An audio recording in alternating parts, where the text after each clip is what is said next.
பொதுமக்களுடைய ஆதரவு இன்றைக்கு தொழிலாளர் பக்கம் பெருகிக் கொண்டிருக்கிறது. இந்த சூழ்நிலையிலே இன்று 12/8/2025 தேதியிட்டு சென்னை பெருநகர மாநகராட்சி இன்றைக்கு ஒரு செய்தி வெளியிட்டிருக்கிறது. அந்த செய்தியிலே என்ன சொல்லுகிறார் என்று சொன்னால், இங்கே வேலை செய்தவர்கள், இங்கே பணியில் இருந்தவர்கள், வெளி முகமை பணியில் ஏற்கனவே இருந்தவர்கள், அவுட் சோர்சிங் முறையிலேயே பணி செய்தவர்கள் என்ற தகவலை சொல்லியிருக்கிறார்கள். இது முழுக்க முழுக்க தவறானது. அவுட் சோர்சிங் தற்போது செய்வதாக சொல்லித்தான் ராம்கி நிறுவனத்திற்கு இன்றைக்கு அளித்துக் கொண்டிருக்கிற வேலை அளித்துக் கொண்டிருக்கிறார்கள். இதுல குறிப்பா சொல்ல வேண்டிய விஷயம் என்னன்னா, இவங்க ஏற்கனவே கான்ட்ராக்ட்ல இருந்தாங்க, திருப்பி நாங்க கான்ட்ராக்ட் அனுப்புறோம் சென்னை மாநகராட்சி சொல்லியிருக்கு. இதுல பொறுத்த வரைக்கும் சுய உதவி குழுக்கள் சொல்லியிருக்கு. சுய உதவி குழு 2 பேருக்கு சம்பளம் கார்பரேஷன்ல போட்டா, ஒரு குழுல 10 பேர் இருந்தாங்கன்னா அந்த 2 பேர் சம்பளம் மற்றவங்களுக்கு போகும். அந்த 2 பேருக்கு சம்பளம் சென்னை மாநகராட்சியினுடைய அதிகாரிகள் சேர்ந்த அந்த சம்பளம் நேரடியா போகும். அப்படின்னா இப்ப அவுட் சோர்ஸ் செய்யறதா சொல்றாங்க ராம்கி நிறுவனத்துக்கு. நாங்க என்ன கேள்வி எழுப்புறோம்னா, ஏலத்துக்கு வந்து கால் ஃபார் பண்ணுவாங்க. ஃபர்ஸ்ட் யார் ஏலம் எடுக்க வருவாங்கன்னு கேட்பாங்க. இதை பொறுத்தவரைக்கும் ஏற்கனவே ஸ்பெயின் நிறுவனத்துக்கு தான் 276 கோடிக்கு கான்ட்ராக்ட் வச்சிருந்தாங்க. இப்பதான் அந்த 776 கோடி கான்ட்ராக்ட் வேணாம் சொல்லி, பணம் ஒத்து வரலன்னு சொல்லி ராம்கி நிறுவனத்துக்கு 771 கோடிக்கு கான்ட்ராக்ட் டீல பேசி முடிச்சிருக்காங்க. அப்பனா ஏலம் முதல்ல விடுறாங்க. ஏலத்துல யாரு பணத்தை கரெக்டா கோட் பண்றாங்களோ அவர்களுக்கு ஒப்பந்தத்தை வழங்குறாங்க. எங்களோட ஒரே கேள்வி என்னன்னா, நீங்க சொன்னீங்களா சுய உதவி குழு அவுட் சோர்ஸ், நாங்க லீகலா கேட்கிறோம். நீங்க ஏலம் விட்டு அவங்களோட அக்ரிமெண்ட் போட்டு சைன் பண்ணி ஒரே ஒரு ஆதாரமாவது காட்டுங்க. நீங்க சுய உதவி குழு அவுட் சோர்ஸ் பண்ணிட்டீங்க, அவங்க கிட்ட வந்து ஏலம் விட்டீங்க, தீர்மானம் போட்டீங்க, அவங்க வந்து கான்ட்ராக்ட் ஒப்பந்தம் உங்களுக்கு மாநகராட்சி அவங்களுக்கு இருக்குன்னு சொல்லி காட்டுங்க. சம்பள பதிவேட்டுல அவருடைய சம்பள பதிவேடு அதுல எடுத்து பாத்தீங்கன்னா மாநகராட்சி அதிகாரிகள் தான் கையெழுத்து போட்டிருக்காங்க. வருகை பதிவேடு அதுலயும் எடுத்து பாத்தீங்கன்னா மாநகராட்சி அதிகாரிகள் தான் கையெழுத்து போட்டிருக்காங்க. அப்புறம் குறிப்பாக லட்சுமி என்ற பெண் தொழிலாளிக்கு கடந்த ஜனவரி மாசம் இந்த சுய உதவி குழு திட்டத்தில் வேலை செஞ்ச தொழிலாளிக்கு மண்டலம் 5ல இருந்து 4க்கு போட்டாங்கன்னு சொல்லி உயர் நீதிமன்றத்தில் எடுத்துட்டு போய் மாண்பு நீதிபதி ஆனந்த் வெங்கடேஷ் அவர்கள் முன்னாடி இருந்து, நாங்க இந்த கம்யூனிகேஷன் வந்து எங்களுக்குள்ளதான் கொடுத்தோம் டிரான்ஸ்பர், அவங்க வந்து எங்க தொழிலாளியே இல்லைன்றது எங்க வாதம் அப்படின்னு சொல்லி டிரான்ஸ்பர் ஆர்டர் கையில கொடுத்தத நாங்க திரும்ப பெறோம்னு சொல்லி 37 நாட்களுக்குரிய சம்பளத்தை கொடுத்தாங்க. அப்படின்னா இதே தொழிலாளி ஹைகோர்ட்ல அவங்கள டிரான்ஸ்பர் பண்ணது எடுத்து கேஸ் போட்டிருக்காங்க. யாரு அதுல கையெழுத்து ஜோனல் ஆபீசர் போட்டிருக்காரு. அப்போ ஒரு தொழிலாளி நீங்க டிரான்ஸ்பர் பண்ண முடியும்னா அந்த துறையில வேலை செஞ்சாலும் செய்ய முடியும். வருகை பதிவேட்டில் கையெழுத்து போட்டீங்கன்னா, சம்பள பதிவேட்டில் கையெழுத்து போட்டீங்கன்னா, மாநகராட்சி அதிகாரி கையெழுத்து போட்டீங்கன்னா அவன் அந்த தொழிலாளி. அப்போ வேண்டுமென்ற ஒரு பொய்யான அறிக்கை, கொஞ்சம் கூட கூச்சமே இல்லாம தயக்கமே இல்லாம ஒரு பொய்யான அறிக்கையை இவங்க ஏற்கனவே கான்ட்ராக்ட்ல இருந்ததா சொல்ற பாக்குறாங்க. இது முழுக்க முழுக்க தப்பு. அந்த சுய உதவி குழு தொழிலாளி இந்த தொழிலாளி தான். அவரையும் ராம்கி நிறுவனத்தையும் ஒன்னா வச்சு கம்பேர் பண்ணி இவர் ஒரு கான்ட்ராக்டர், இவங்க ஏற்கனவே கான்ட்ராக்ட் இருந்தார். இது முழுக்க முழுக்க ஒரு பொய்யான தகவல். அடுத்து இந்த தொழிலாளிகள்லாம் நான் கான்ட்ராக்ட் போக மாட்டோம், நாங்க வந்து கான்ட்ராக்ட் போக மாட்டோம் சொல்லி 1/8/2025 போராட்டம் நடத்துறதா தகவல் சொல்லியிருக்காங்க. இந்த கோரிக்கை இவங்களை கான்ட்ராக்ட் அனுப்பக்கூடாது, இவங்களை பணியந்திரப்படுத்தணும் வச்ச கோரிக்கை இன்னைக்கு ஆட்சியில் கூட முதல்ல வச்ச கோரிக்கை, நாங்க வச்ச கோரிக்கை இல்ல. நாங்க ஒரு விஷயம் வெளிப்படையா கேட்கிறோம், முதல்வர் வந்து வெளியே வந்து பேச சொல்லுங்க. 285 கோரிக்கை நான் கொடுத்தது தப்பு, தூய்மை பணியாளர் சம்பந்தமா. தேர்தல் வாக்குறுதி 153 தப்பு. 19/1/2021 கடிதம் நான் எழுதவே இல்லை, இவங்களை பணியந்திரப்படுத்திட்டோம் அப்படின்னு தைரியமா பகிரங்கமா தமிழ்நாடு முதல்வர் அவர்களை வந்து வெளியே சொல்லுங்க. நாங்க யாரும் இந்த கூடாரத்தை கழிச்சிட்டு போறோம், நான் அப்படி வாக்குறுதியை கொடுக்கல, எங்களுடைய திராவிட முன்னேற்ற கழகத்தினுடைய தேர்தல் வாக்குறுதியில் இது எதுவுமே இல்ல அப்படின்னு சொல்லுங்க. நாங்க எங்க கூடாரத்தை கழிச்சு நாங்களா வெளியே போறோம். அப்போ வாக்குறுதி ஒண்ணு கொடுத்துட்டு பொய் சொல்லி நாங்க தான் அதை போராட்டம் நடத்துறோம் ஒத்துக்க மாட்டோம்னு சொன்னாங்க. இவங்க சொன்னதை இன்னைக்கு ஆட்சியில வந்த சொன்னாங்கள முதல்வர் சொன்னதான் நாங்க கேட்கிறோம், எங்களுக்கு பணி கொடுங்கன்னு கேட்கிறோம்.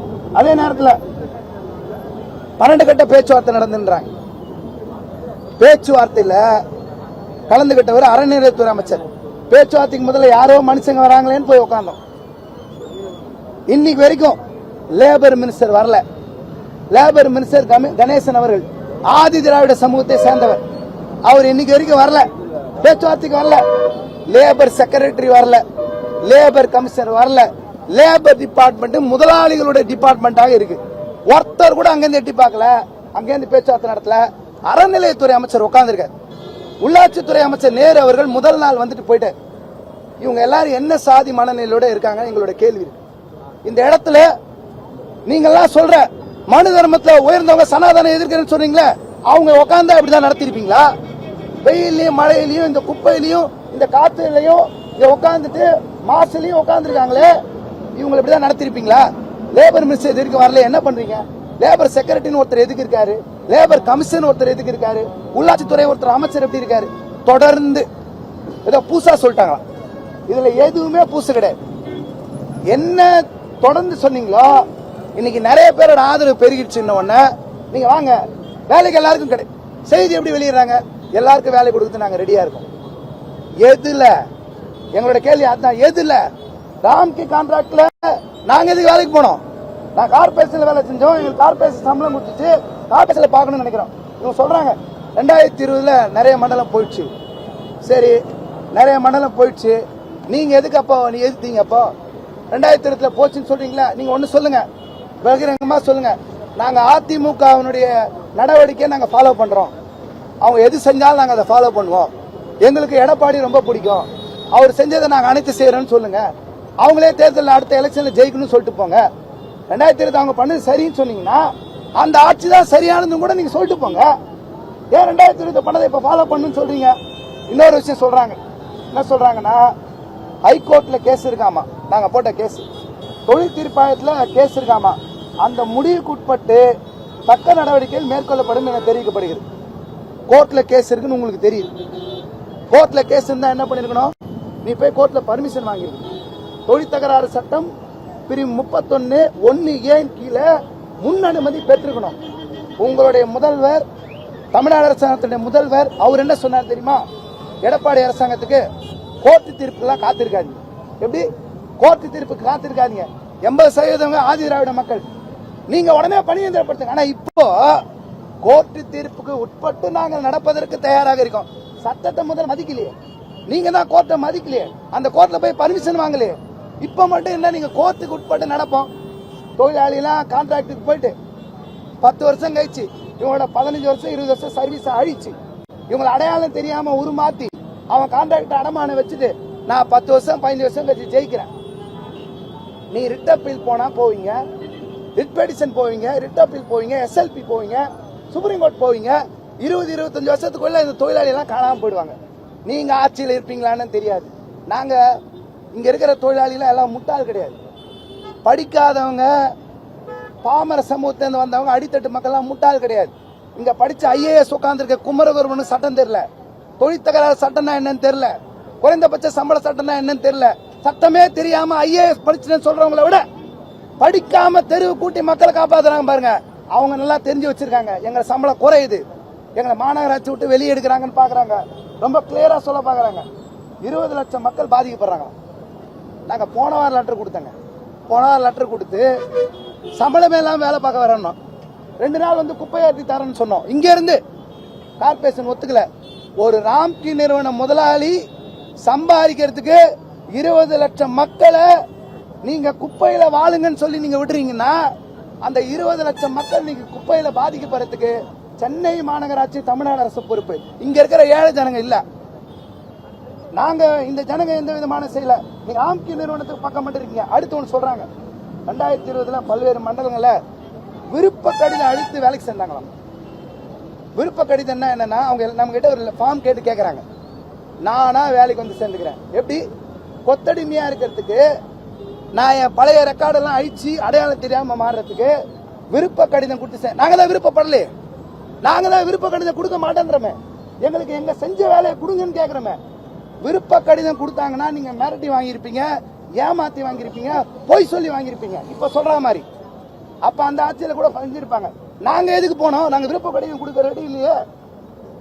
அப்புறம் என்ன சொல்றாங்கன்னா, 3809 தொழிலாளி பணியில நியமிக்கப்படணும்.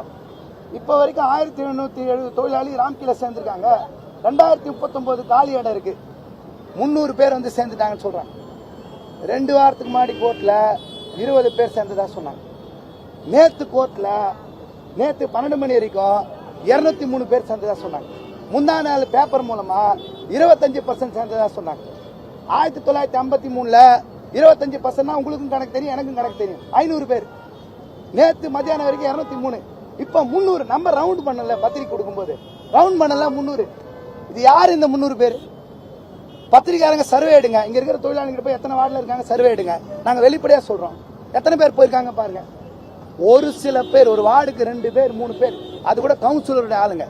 கவுன்சிலர் போய் மிரட்டி நீ வருவியா இல்லையா, கட்சியில் இருக்க மாட்டேன், உன்னை தூக்கிடுவேன்னு சொல்லி 5000 ரூபாய் கொடுக்குறேன், வீடு கொடுக்குறேன், அரசு வேலை கொடுக்குறேன்னு சொல்லி ஏமாத்தி ஏழை ஜனங்க 2-3 பேரை கூட்டு போயிருக்காங்க.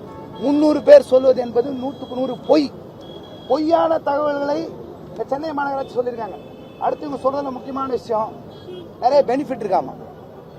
பிஎஃப் இருக்கு, இஎஸ்ஐ இருக்கு, போனஸ் இருக்கு, பண்டிகை கால சிறப்பு இருக்கு, திருமண உதவித்தொகை. இவங்க எல்லாரும் ஏற்கனவே வாரியத்தில் இது எல்லாமே இருக்கு.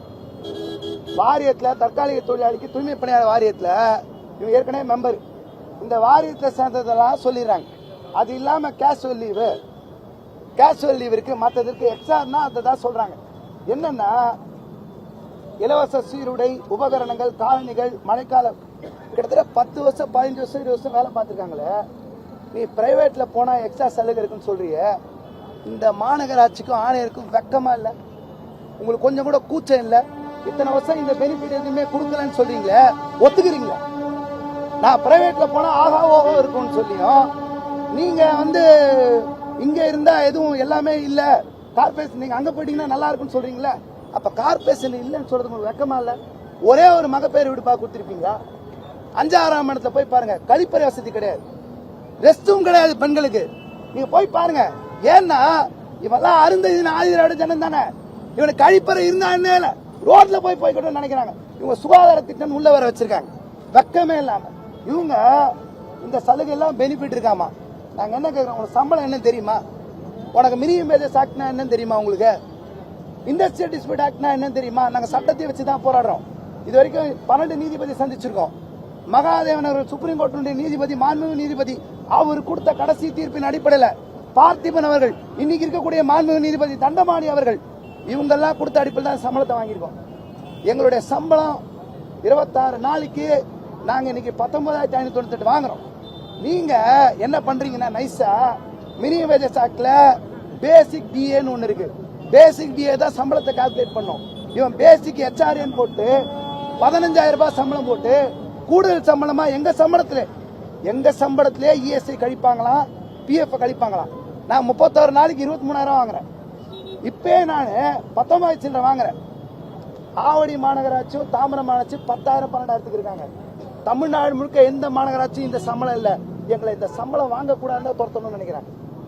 இந்த சம்பளம் வாங்கக்கூடாது, ராம்கீல போட்டோம், இந்த சம்பளம் குறையட்டும் அப்படின்னு நினைக்கிறாங்க. சம்பள குறைப்பு இது சலுகை கிடையாது, ஏமாத்து. அப்பனா மோடி வித்தை காட்டுவான்னு சொல்லுவாங்கல்ல, எப்ப பாரு இது அதான், இது வித்தை காட்டுறது. ஏமாத்தி சம்பளம் எல்லாம் கொடுக்குற மாதிரி மத்த சொல்ற மாதிரி. அப்புறம் உண்மை நிலையை தெரிஞ்சுக்கிட்டு நீங்க வாங்கன்றாங்க. நாங்க ஒண்ணு சொல்றோம், தயவு செஞ்சு நம்ம கார்பரேஷன் கமிஷனர் மேயர் வரட்டும், சங்கம் தள்ளி வந்துடுறோம். சங்கம் முன்னணி பத்திரிகையாளர் நீங்க மட்டும் இருங்க, உங்க முன்னாடி வந்து போய் உண்மை நிலையை விளக்கட்டும்.